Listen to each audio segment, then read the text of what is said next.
පාට කුරුල්ලෝ කතාවට ආදරය කරන ඔයාලව ගොඩක් ආදරෙන් පිළිගන්නවා අදත් මගේ channel එකට. මම අද ඔයාලත් එක්ක කතා කරන්න හිතුවේ නොසිතූ සිදුවීමක් මෙන්න. ඉතින් වීඩියෝ එකට යන්න කලින් මම ඔයාලගෙන් පුංචි ඉල්ලීමක් කරනවා. මගේ channel එක මුලින්ම subscribe කරලා එකතු වෙන්න කියලා ඒ වගේම like කරන්න comment කරන්න.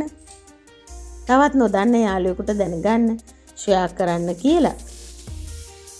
කෙවින් බලන්න නැවත වතාවක් නිම්නාවි හොස්පිටල් එකට එනවා. ඉතින් එන්නේ ගෙදරටත් ඇත්තටම බොරු කියලා. මොකද නැත්තම් වැඩට යන්නෙත් නැති නිසා එන්න පුළුවන් කමක් නැහෙනි. ඉතින් කොහොම හරි නිම්නාවියේ එන්නේ කෙවින් ඉන්න තත්ත්වෙ දිහා බලලා. මොකද කෙවින්ට ඇත්තටම බොරුවක් කිව්වනේ. එයාගේ යාළුවෝ ටික බොරු කරන්න කියලා. නමුත් කෙවින් මේ වෙලාවේ නිම්නාවිට බොරු කරන්න කැමැත්තක් කොහෙත්ම නැහැ. ඉතින් ඒ වුණාට කෙවින් නොදැනුවත්වම අංජනයි සිංගිතේ දෙන්නත් එක්ක නිම්නාවිට බොරුවක් කියනවා. ඉතින් ඒ කියන්නේ කෙවින්ට හොඳටම අමාරුයි කියලා. නමුත් කෙවින් මේ වෙද්දි බොහොම සනීපෙන් ඉන්නවා.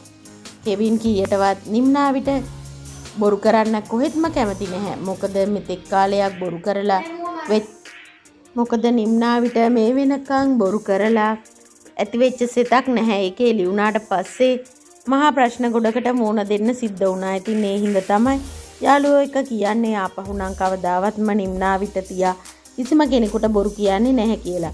නමුත් සිංගිතී අංජනයි දෙන්න මේ කියපු බොරුව නිසා තමයි නිම්නාවි හොස්පිටල් එකට කෙවින්ම බලන්න එන්නේ. ඉතින් ඒ වෙලාවේදී කෙවින් කියන දේත් එක්ක නිම්නාවිට ලොකු සැකයක් ඇති වෙනවා. මේ වෙලාවේදී කෙවින් බොරු කරනව නේද කියලා තරහ ගිහිල්ලා අනිවාර්යෙන් හොස්පිටල් එකෙන් පිට වෙලා යාවි. ඒ අද්දි තමයි අංජනයි සිංගිතී කියලා තියෙන්නේ බොරු කියලා හිතෙන්නේ මංජිතට. මොකද මංජිත ගඟුලිත් එක්ක හොස්පිටල් එකට එනවා. ඒ කරපු දේ නිසා තමයි මේ හොඳට යාළු වෙන්න හිටපු දෙන්න ආපහු තරහ වෙලා ගියේ කියලා මංජිත අනිවාර්යෙන් කෙවින් එක්ක කියාවි. ඉතින් ඔන්න එතනදී බොහොම කේන්තියක් යාවි කෙවින්ට. ඇයි ආපහු පාරක් මේ කට්ටිය එකතු වෙලා බොරු කරන්න කියලා. ඉතින් හැමෝටම බොරු කරන්න එපා කිව්ව නේද කියලා කෙවින් අනිවාර්යෙන් එතනදි කියාවි. ඉතින් අනිවාර්යෙන් ගොඩක් දුකින් නිම්නාවි හොස්පිටල් එකකින් යනවා අපිට බලා ගන්න පුළුවන් වේවි.